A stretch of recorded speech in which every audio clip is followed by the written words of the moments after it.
اور جو کہ اپنی میڈیسنس کے اوپر ان کو کوئی تکلیف نہیں ہوتی, کوئی ہاسپٹل میں داخلہ ان کا پچھلے 1 سے 2 ماہ میں نہیں ہوا ہوتا, تو یہ وہ تمام پیشنٹس ہیں. تھرڈ کیٹیگری جو کہ ان تمام کیٹیگری کے مقابلے میں تھوڑی سی لائٹ کیٹیگری ہے, یہ وہ کیٹیگری ہے کہ جن کو صرف بلڈ پریشر کی بیماری ہوتی ہے. کہ ہم حالانکہ بلڈ پریشر جو ہے وہ دل کے مسئلے سے تھوڑا الگ اس کو کہا جاتا ہے, لیکن ہمارے جو عوام ہیں ان کو یہ سب اتنا نہیں معلوم ہوتا, تو ان کے لیے بلڈ پریشر بھی ایک دل کا مسئلہ ہی جو ہے وہ کنسیڈر کیا جاتا ہے. تو بلڈ پریشر کے وہ مریض کے جن کا بلڈ پریشر کنٹرولڈ ہے, میڈیسنس کے اوپر کنٹرولڈ ہے, اور کم سے کم 2 دوائیوں سے کم پہ کنٹرولڈ ہے, 2 میڈیسن سے کم پہ کنٹرول ہے, تو وہ لوگ بھی روزے کو سیفلی رکھ سکتے ہیں, لیکن اپنے ڈاکٹر سے رجوع کر کے اور اپنی دوائیوں کو ایک خاص ٹائم کے اوپر اس کو ایڈجسٹ کر کے, کیونکہ وہ دوائیاں ایسی ہوتی ہیں کہ اگر تو اس کو آپ خاص طور پہ سحری کے بعد لیں وہ دوائیاں, کیونکہ سحری کے بعد ویسے بھی ہمارا جو ہے وہ جو انٹیک ہے جو ہمارا وہ بند ہو چکا ہوتا ہے, ہم نہیں لے پاتے. تو اگر تو اس دوائی کے یہ اثر کی وجہ سے بلڈ پریشر آپ کا لو ہوتا ہے, تو پھر آپ اس کو کور کرنے کے لیے کچھ اور آپ نہ لے سکتے ہیں روزے کی حالت میں, تو آپ کو اور نکاہت اور لیتھارجی جو ہے وہ ہو جاتی ہے. تو ایسی صورتحال کے اندر ہم ڈاکٹرز یہ کرتے ہیں کہ ہم جو بی پی یا بلڈ پریشر کی جو گولی ہوتی ہے اس کو ایڈجسٹ اس طرح کر دیتے ہیں کہ وہ لی جاتی ہے آفٹر افطار, اور اگر تو سیکنڈ کوئی ٹیبلٹ بھی لے رہا ہے تو وہ لی جاتی ہے لیٹ ان دا آورس. سو یہ ہر پیشنٹ الگ پیشنٹ ہوتا ہے, اور ہر پیشنٹ کو اپنے جو کارڈیالوجسٹ ہیں ان سے روزہ رکھنے سے پہلے رجوع کرنا چاہیے. ٹھیک ہے, میں نے آپ کو اس ایک جنرل رول جو ہے وہ ساری چیزیں بتائی ہیں, آئی ہوپ کہ سمجھ میں آیا ہوگا. بالکل. اچھا, ایک اور چیز, ایسی کیا کنڈیشن ہو جس میں لوگوں کو یا گھر والوں کو یہ پتا چلتا ہے کہ جی اس بندے کو ہارٹ اٹیک آیا ہے اور اسے فوری طور پر ہاسپٹل لے جانا چاہیے, کیونکہ لیفٹ آرم میں درد ہونا یا اکثر لوگ کہتے ہیں جبڑوں میں درد ہونا, یہ ایک عام روٹین میں بھی ہوتا ہے. کبھی آپ زیادہ ایگزرشن کر لیتے ہیں, کوئی وزن اٹھا لیتے ہیں تو بھی آپ کے لیفٹ آرم میں درد ہو جاتا ہے, اور جبڑوں میں کبھی بھی آپ کو زیادہ پروٹین والی چیزیں یا مرغن کھانے سے بھی ہو جاتا ہے. سو یہ وہ 2-3 چیزیں ہوتی ہیں جو کہی جاتی ہیں کہ جی علامات ہوتے ہیں ہارٹ اٹیک آنے کے. آپ کیا سجیسٹ کرتے ہیں کہ ایسی کون سی کنڈیشن دکھے تو فوری طور پہ ایسے پیشنٹ کو جو ہے وہ ڈاکٹر کی طرف لے جانا چاہیے, یا وہ ہارٹ اٹیک ہوتا ہے, کیا اس کے سمپٹمز ہوتے ہیں؟ رائٹ, یہ ایک بہت ہی کامن جو ہے وہ پوچھا جانے والا کویشچن ہے, اور آئی بلیو کہ اس کے بارے میں ہمارے جو لوگ ہیں ان میں بہت سی اویئرنیس پروگرامس ہونے چاہیے. کیونکہ دیکھا جائے تو ہارٹ اٹیک اور ہارٹ اٹیک کے ذریعے موت اس وقت دنیا کا سب سے زیادہ اموات کی وجہ ہے اس وقت. اور اس کی علامات جو ہے نا وہ بہت ہی دیکھا جائے تو سمپل علامات جو ہیں وہ ہوتی ہیں, جن کو اگر ہم اس کو ہم جو ہے وہ ایڈریس کر لیں یا ہم اس کو پہچان لیں تو کوئی مشکل نہیں ہے کہ ہم کسی پیشنٹ کو ارلی اسٹیجز کے اوپر جو ہے وہ پکڑ لیں. فرسٹ اینڈ فارموسٹ اس کی جو علامات ہے جو کہ بہت کامن ہے, سب کو پتہ ہے, وہ ہے چیسٹ پین, سینے کا درد. ٹھیک ہے, تو دیکھیں ہر سینے کا درد دل کا درد نہیں ہوتا, ٹھیک ہے, لیکن ہر سینے کے درد کو آپ نے سیریس لینا ہوتا ہے. خاص طور پہ اگر تو وہ سینے کا درد ہو رہا ہے ایک ایسے انسان کے اندر کہ جس کی عمر 30 سال سے اوپر ہے, جس کو خاندان میں دل کا مسئلہ ہے, یا خاندان کا مطلب یہ ہے کہ یا تو امی ابو بہن یا بھائی فرسٹ ڈگری ریلیٹیو جو ہوتے ہیں ان میں کوئی ہارٹ اٹیک کا یا ایسا کوئی مسئلہ رہا ہے. نمبر 3, ایسے پیشنٹس کے جن میں آپ کے پاس long term diseases like diabetes ہے, یا پھر بلڈ پریشر کا مسئلہ رہتا ہے, یا پھر اسموکرز ہیں. یہ جو میں نے آپ کو 5 چیزیں بتائی ہیں, یہ وہ چیزیں ہیں کہ جو آپ کو ایٹ رسک کر دیتی ہیں آف ہارٹ اٹیک. تو اگر آپ میں یہ سب چیزیں ہیں اور آپ کو اس میں چیسٹ پین ہوا ہے تو پھر آپ یہ نہیں دیکھیں گے کہ چیسٹ پین کہاں ہو رہا ہے, کیسا ہو رہا ہے, پھر آپ you let the doctors decide. تو جیسے ہی چیسٹ پین ہو آپ you take the patient to the hospital, ٹھیک ہے, یا پھر یور نیئرسٹ آپ کا جو ہمارے پاس جیسے کراچی کے اندر چیسٹ پین یونٹس ہیں, ٹھیک ہے, national institute of cardiovascular disease NICVD, اس کے چیسٹ پین یونٹس آلموسٹ ہر ایریا کے اندر ایک ہیں. اینڈ آئی مسٹ اپریشیٹ کہ بہت ہی زبردست کام جو ہے وہ ہو رہا ہے وہاں پر. صحیح. سو ڈاکٹر صاحب, مزید سوالات اس حوالے سے ہم اور آپ سے کرتے رہیں گے, لیکن چونکہ یہ میوزیکل چینل ہے اور بڑی دیر سے جو ہے وہ میں نے کوئی اچھا سا میوزیکل نمبر پلے نہیں کیا, سو ہم شامل کرتے ہیں عاطف اسلم کو. سوالات کا سلسلہ بالکل جاری رہے گا. آپ سن رہے ہیں hot FM 105. 4:32 is the time. آپ سن رہے ہیں ہاٹ FM 105. نور رمضان المبارک کی خصوصی نشریات آپ کے لیے پیش کی جا رہی ہے ہاٹ FM 105 کی جانب سے. ڈاکٹر احسن کارڈیولوجسٹ ہمارے ساتھ موجود ہیں, اور ابھی ہم بات کر رہے تھے رمضان اور کارڈیو پیشنٹس کے حوالے سے, اور پھر اس کے بعد آپ نے بتایا کہ کیا سمٹمز ہوتے ہیں جس سے یہ اندازہ ہوتا ہے کہ جی اس بندے کو جو ہے وہ کارڈیک اریسٹ ہوا ہے. اچھا, دوسری چیز کہا جاتا ہے کہ دل کی بیماریاں زیادہ مردوں میں ہوتی ہیں, عورتوں میں نہیں. کیا یہ صحیح ہے؟ جی عائشہ, سب سے پہلے جو پچھلا ایک سوال تھا اس کو تھوڑا سا میں ایڈ آن کر دوں, وہ چیز تھوڑی سی رہ گئی تھی کہ چیسٹ پین جو ایک سمٹم ہوتا ہے, سینے کا درد, صرف اسی کو دیکھ کر آپ جو ہے وہ دل کے جو علامات ہیں اس کا اندازہ ایک تو کر سکتے ہیں.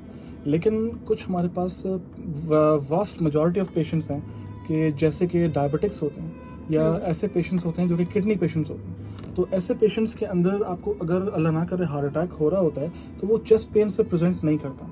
ایسے لوگوں میں خاص طور پہ چیسٹ پین ایبسنٹ ہو جاتا ہے. تو ایسے لوگوں میں کیسے پتہ لگے کہ ان کو ہارٹ اٹیک ہو رہا ہے یا ان کو دل کا مسئلہ ہو رہا ہے؟ تو ایسے مریضوں میں جو پین ہوتا ہے وہ چیسٹ کے بجائے باقی جگہوں پہ ہوتا ہے. جیسے موسٹ کامن سائٹ ان کی جو پین ہے وہ نیک پین ہے, ان کو لیفٹ آرم پین ہے, یا کبھی کبھی جو آپ کا جو میدا جو ہوتا ہے, جو آپ کے میدے کا سائڈ ہوتا ہے, وہاں پر درد ہونا شروع ہو جاتا ہے. اور وہ درد جو آپ کے جو عام جو میدے کا درد ہوتا ہے اس سے الگ ہوتا ہے, وہ نہیں صحیح نہیں ہوتا, وہ مستقل رہتا ہے. اور وہ درد اس قسم کا ہوتا ہے جیسے آپ کے سینے پہ کسی نے بوجھ رکھا ہوا ہے.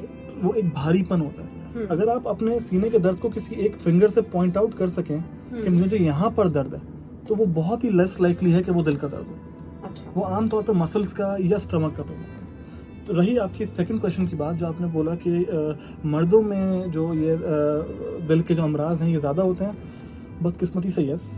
اور یہ بات کہتے ہوئے مجھے بہت زیادہ اپنے جو میرے مرد حضرات جو بھائی ہیں میرے, ان کو مجھے متنبع کرنے کی ضرورت ہے, کیونکہ دیکھا جائے تو جتنی بھی جو میجر بیماریاں ہیں, ابھی اس پہ مجھ پہ ہو سکتا ہے بیک لائش تھوڑا سا آئے, لیکن جو جتنی بھی میجر بیماریاں ہیں, خاص طور پہ دل کے امراض ہیں یا خاص طور پہ جو کینسرز ہیں, اور اس کے علاوہ دیکھا جائے تو موت کی جتنی بھی وجوہات ہیں, چاہے جنگیں ہوں چاہے اور بھی دوسری چیزیں ہوں, تو مرد حضرات اس میں ہمیشہ جو ہے نا وہ آگے آگے رہیں. ٹھیک ہے, تو یس اپارٹ فرام دیٹ دل کے امراض کے اندر بھی جو مرد حضرات ہیں ان کی ایک پریولنس دیکھی گئی ہے. اور وہ پریولنس اس طرح سے ہے کہ ایک میل جینڈر جو ہے وہ بذات خود ایک رسک فیکٹر ہے آف ہارٹ ڈیزیزز. کہ اگر آپ مرد ہیں تو آپ کو فیمیل سے 30% آپ کا رسک ویسے ہی زیادہ ہے of getting a heart disease. اور پھر اس کے بعد if you are a smoker تو سونے پہ سہاگا, رائٹ. اور اس کے بعد اگر آپ کی فیملی کے اندر کوئی کولیسٹرول کے معاملات ہیں, کوئی آپ کی فیملی کے اندر جو ہے وہ لائک آپ کے اندر موٹاپا ہے, ٹھیک ہے, یا آپ کی جو لائف سٹائل ہے وہ بہت ہی زیادہ آرام پسند لائف سٹائل ہے, تو پھر آپ جو ہے نا وہ ماشاء اللہ بہت ہی زیادہ رسک پہ ہیں of getting a heart disease. اچھا, کیا ہارٹ اٹیک کی وجہ ڈپریشن, ٹینشن, بہت زیادہ عرصے تک کسی چیز کی انزائٹی, یا کوئی وہ کہتے ہیں نا حاسدانہ یا محبت میں ناکامی وغیرہ وغیرہ ٹائپ کی جو فیلنگز ہوتی ہیں, کیا یہ وجوہات بھی ہوتی ہیں؟ اگر میں یہ کہوں کہ نہیں یہ وجوہات نہیں ہوتی تو غلط ہوگا. کیونکہ یس ڈپریشن بذات خود ایک رسک فیکٹر ہوتا ہے. اور اس کے علاوہ آپ نے مجھے کہا کہ محبت میں ناکامی یا اس طرح کے جو انسان کا بزنس میں لاس ہو گیا یا واٹ ایور, جو ایکسٹریم آف ایموشنز ہوتے ہیں ہمارے, وہ ہماری باڈی کے اندر ایسے چینجز لے کے آتے ہیں کہ جن چینجز کو لے کر ہماری باڈی کے اندر باڈی کا رسپانس ایسے ہوتا ہے کہ وہ باقی جتنے بھی آرگنز ہماری باڈی کے ہوتے ہیں اس پہ اسٹریس ڈالتی ہے. اس میں سب سے موسٹ کامن جو آپ کا آرگن ہے جس پہ اسٹریس ڈلتا ہے وہ آپ کا ہارٹ اور آپ کا برین ہے. ٹھیک ہے, تو اگر آپ کو مستقل اسٹریس رہ رہا ہے یا پھر اگر آپ کو جو ہے وہ ایکسٹریم آف ایموشنز آپ کے ہوئے ہیں, میں خاص طور پہ ذکر کرنا چاہوں گا یہ جو بروکن ہارٹ کا, ہمارے پاس ایک باقاعدہ ایک ڈیزیز ہوتی ہے, اس کو بولتے ہیں بروکن ہارٹ سنڈروم. اس میں ہوتا ہی یہ ہے کہ ایک extreme of emotions just like you know a break up اور سم تھنگ لائک دیٹ, تو وہ جب ہوتا ہے تو اس کی وجہ سے امیڈیٹلی ہارٹ اٹیک آپ کو ہو سکتا ہے. جو ہم لوگ موویز میں یا دوسروں میں دیکھتے ہیں کہ کوئی کسی کی ڈیتھ کی خبر سنی یا کسی کو جو ہے وہ دل کسی کا ٹوٹا اور اچانک سے وہ انہوں نے اپنا جو ہے نا وہ سینے پہ ہاتھ رکھا اور وہ جو ہے وہ اللہ کو پیارے ہو گئے. تو یس دس از این اینٹی, یہ بھی موجود ہے میڈیکل کی اس میں ٹرمنالوجیز میں. صحیح. اچھا, ایک اور چیز, آج سے اگر ہم 15-20 سال پہلے چلے جائیں تو ہم صرف یہی سنتے تھے کہ جی فلاں شخص کو دل کی بیماری ہے تو اس کا حل صرف یہ کہ جی اس کی اوپن ہارٹ سرجری ہوگی, وہ مطلب وہ کاٹیں گے اس کے سینے کو اور دل نکلے گا, اور ایک جو شاید ایک وین ٹانگ میں سے لے کے نکالتے ہیں یا پتہ نہیں کیا کرتے ہیں. بٹ اس کے بعد جیسے جیسے وقت اور ایڈوانسمنٹ اور ٹیکنالوجی آتی جاتی ہے اس چیز کو ریپلیس بہت حد تک اسٹنٹ نے یا اینجیوپلاسٹی نے کیا. سو آپ کو کیا لگتا ہے کہ اب کتنے حد تک کیسز جو ہیں وہ اوپن ہارٹ سرجری کے بغیر ٹریٹ ہو جاتے ہیں, اور کیا وہاں پر کیا کہنا چاہیے, زندہ رہنے کا یا لیونگ اسٹینڈرڈ بہتر ہونے کا ایلیمنٹ ہوتا ہے؟ Well it's a very good question. اور دیکھا جائے تو جتنی ایڈوانسمنٹ ہماری میڈیکل سائنسز میں ہوئی ہے تو اس کو لے کر سب سے زیادہ ایڈوانسمنٹ اگر میں یہ کہا جائے کہ آپ کی لائف, آپ کی زندگی کی کوالٹی بہتر بنانے میں, آپ کی جان بچانے میں جو ہمارے اینجیوپلاسٹی یا اسٹینٹس نے ادا کیا یہ رول, یہ تو غلط نہیں ہوگا. پہلے زمانے میں یا اگر یہ کہا جائے کہ 50 ایئرز بیک یا 40 ایئرز بیک جب بھی کسی کو ہارٹ اٹیک ہوتا تھا تو عام طور کے اوپر, جس کو ہم میجر ہارٹ اٹیک بولتے ہیں, تو عام طور کے اوپر جب میجر ہارٹ اٹیک ہوتا ہے تو اس کے اندر آپ کو جو ہے نا وہ خون پتلا کرنے کی ایک دوائی ہوتی ہے, وہ دی جاتی ہے جو زبان کے نیچے پائی جاتی ہے. وہ تو اس وقت کے لیے ٹیبلٹ ہوتی ہے, لیکن اس کے علاوہ جو آپ کا ہارٹ اٹیک ہے اس کو بریک کرنے کے لیے ایک خون پتلا کرنے کی دوائی جو ہے وہ دی جاتی تھی تھرو یور وینس, ٹھیک ہے, جس کو ہم کہا جائے گا تھرومبولیٹکس بولتے ہیں. تو اس سے یہ ہوتا تھا کہ جسم میں جہاں کہیں بھی آپ کی جو رکاوٹیں ہیں وہ سب کھل جاتی تھیں.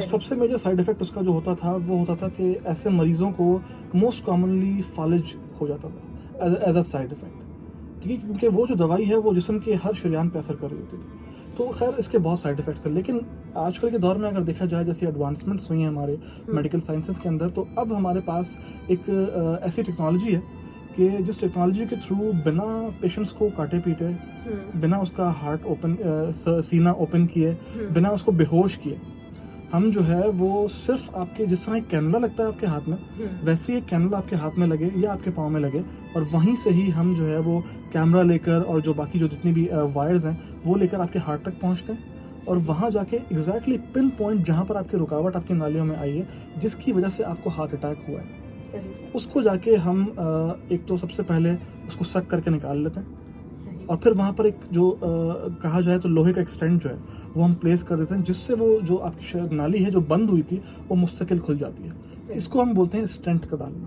اور یہ اگر کہا جائے کہ بائی پاس کے بالکل برابر اس کا اثر ہے تو غلط نہیں ہوگا. اس کا بہت زبردست ریزلٹس ہیں, اس کی آپ کی جو کوالٹی آف لائف ہے اس کو بہتر کرنے میں اس کا بہت بڑا ہاتھ ہے. سو اگر یہ کہا جائے it's a major advancement in heart attack and its treatment, so yes I would call it that. اور یہ کتنے عرصے تک ایوریج اگر دیکھا جائے لوگوں میں یہ اسٹنٹ صحیح چلتا ہے, اور مطلب پھر سے وہ رکاوٹ نہیں آتی اور زندگی اسی طرح روا دوا رہتی ہے اندازاً؟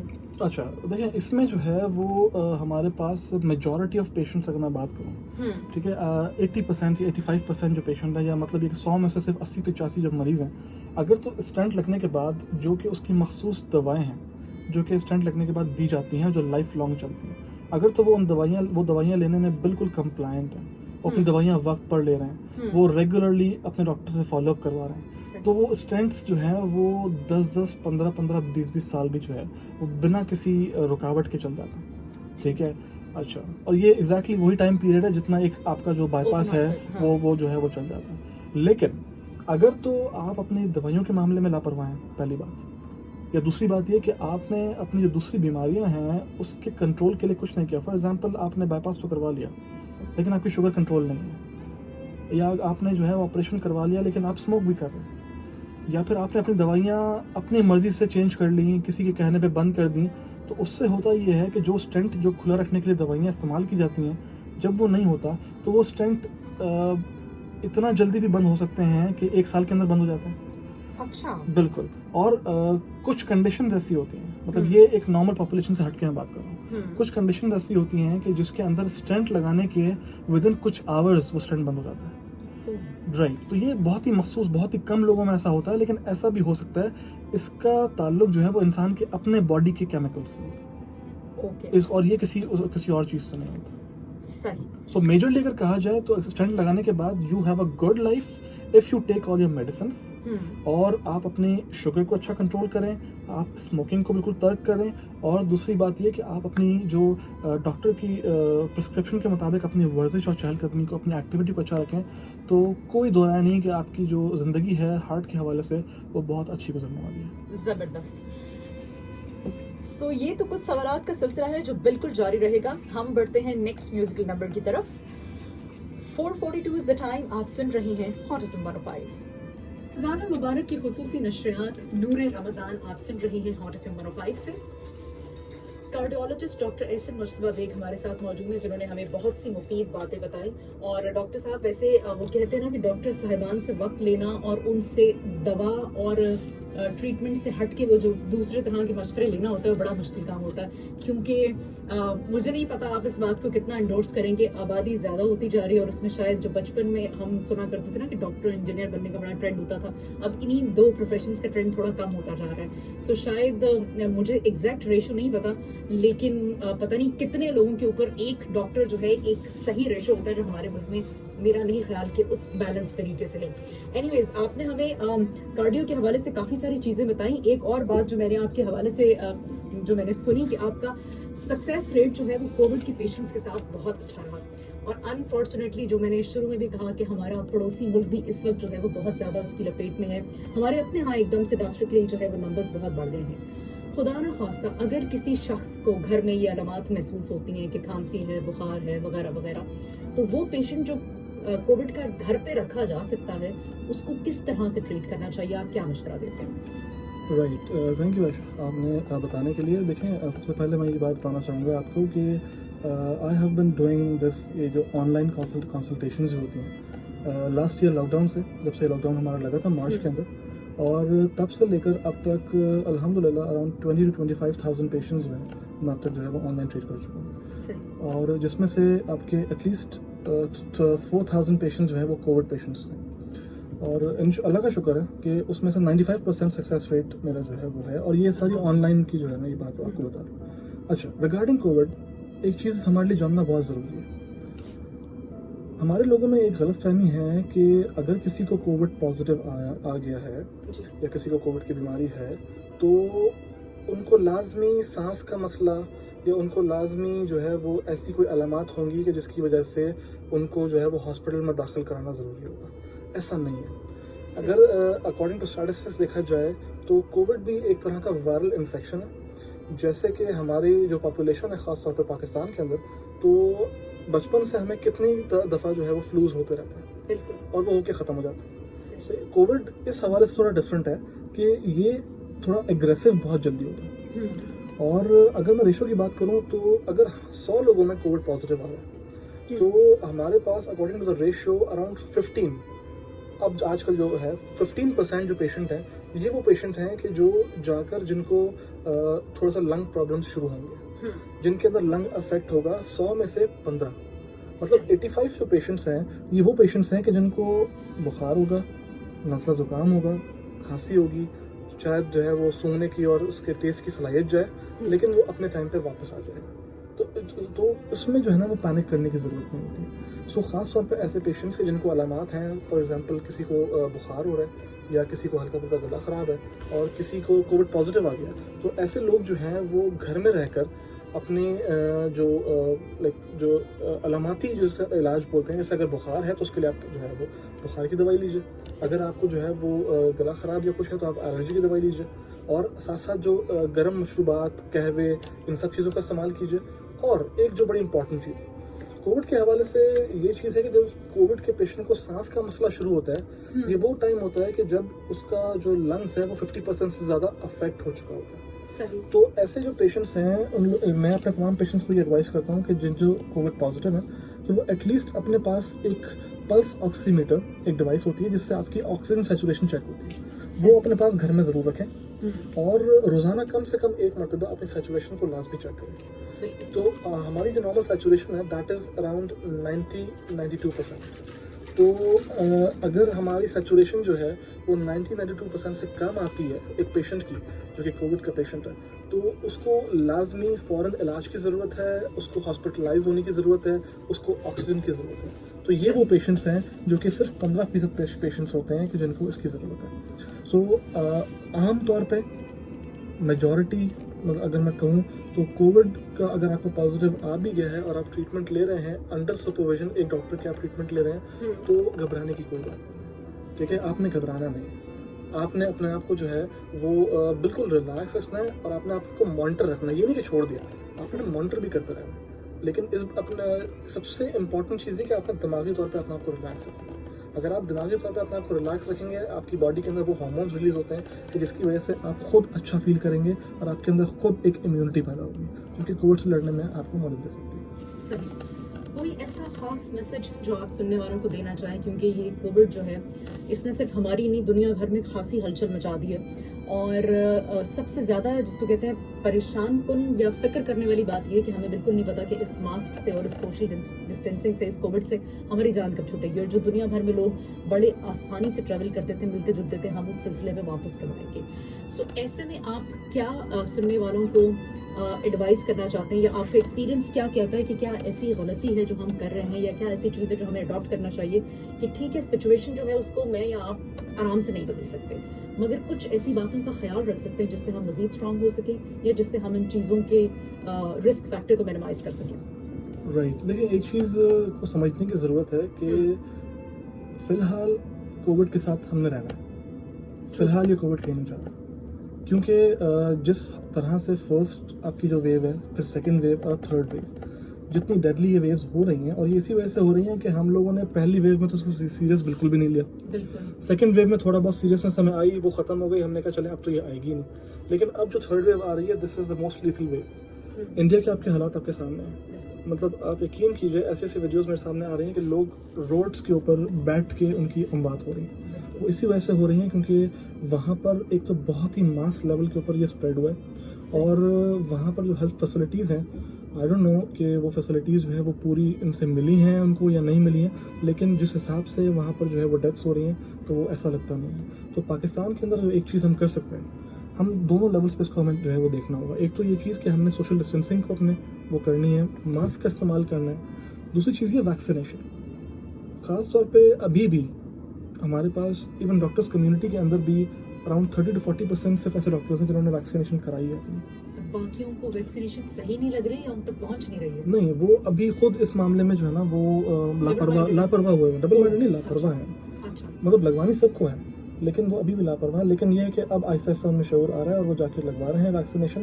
لیکن آئی وڈ ایڈوائز کہ آپ کی جو فیملی کے اندر ابو 50 پیشنٹس جو ہیں, 50 ایئرس سے اوپر کے جو پیشنٹس ہیں, سب کو ویکسین لازمی لگوائیے. ٹھیک ہے, یہ ویکسین کووڈ کو آپ کو ہونے سے نہیں بچائے گی, یہ بہت امپورٹنٹ بات ہے. لیکن اگر آپ کو ہو بھی جائے نا کووڈ, تو آپ کے اندر جو سیویئر ڈیزیز ہے کہ جس کے اندر آپ کے لنگز افیکٹ ہوتے ہیں, یا اللہ نہ کرے آپ وینٹیلیٹر پہ جا سکتے ہیں, وہ اس کو پریونٹ کرتی ہے. ٹھیک ہے, اور اس کے عموماً کوئی خاص سائڈ افیکٹس نہیں ہیں. جو بڑا ایک امپورٹنٹ جو کویشچن لوگوں کا ہوتا ہے کہ یہ لگوانے سے یہ ہو گیا, یہ لگوانے سے وہ ہو گیا, اٹس اے کلڈ ویکسین. اس کو لگوانے کے side effects are very minor. تو اس کو بنا جھجک آپ جو ہے وہ لگوائیے, اور خاص طور پہ لگوانے کے بعد پیشنٹ کو مانیٹر کیجیے. سو کوئی ایسا مسئلہ نہیں ہے. ویکسینیشن جب ہمارے پورے ماس پاپولیشن کو ہو جائے گی تو کبھی امید ہے کہ ان دا نیکسٹ 3 to 4 years ہم کچھ حد تک واپس بیک ٹو آر روٹین جو ہے وہ ہو جائیں. اچھا, کراچی میں, لاہور میں, اسلام آباد میں جو بڑے شہر ہیں, میں نے لوگوں سے سنا ہے کہ وہ ویکسینیشن کروا رہے ہیں. تمام لوگ نہیں, بٹ جتنے اس پر ٹرسٹ کر رہے ہیں, اس پر بلیو کر رہے ہیں, وہ کروا رہے ہیں.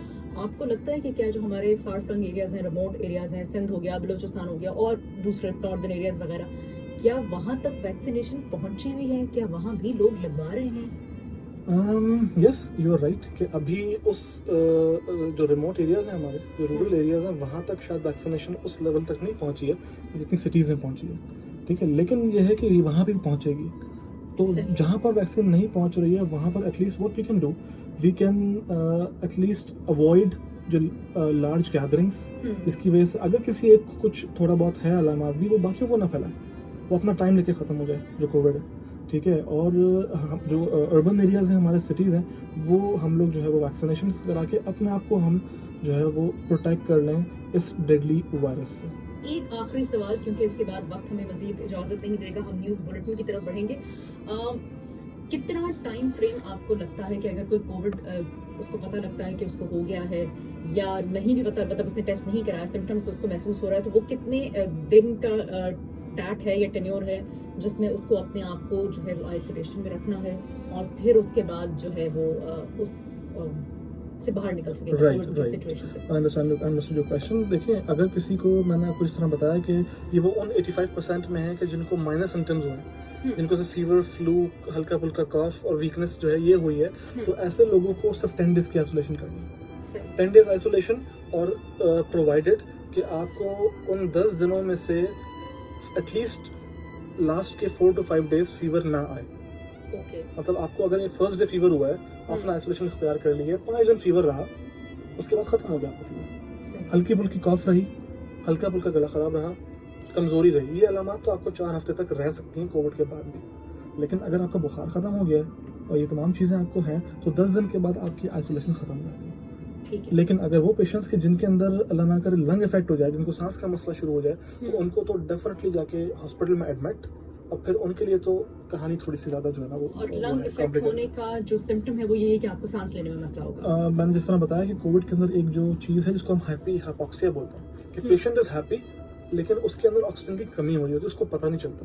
تو اسی لیے وہ تمام پیشنٹس جن کو کووڈ ہوتا ہے وہ ایٹ لیسٹ اپنی سیچوریشن ڈیلی چیک کریں اور اگر تو سیچوریشن آپ کی 92 سے کم آتی ہے تو فوراً اپنے ڈاکٹر سے رجوع کریں کیونکہ اس میں جب تک سیچوریشن آپ کی 70s اور 60s میں نہیں چلی جاتی تب تک آپ کو پتہ نہیں چلتا.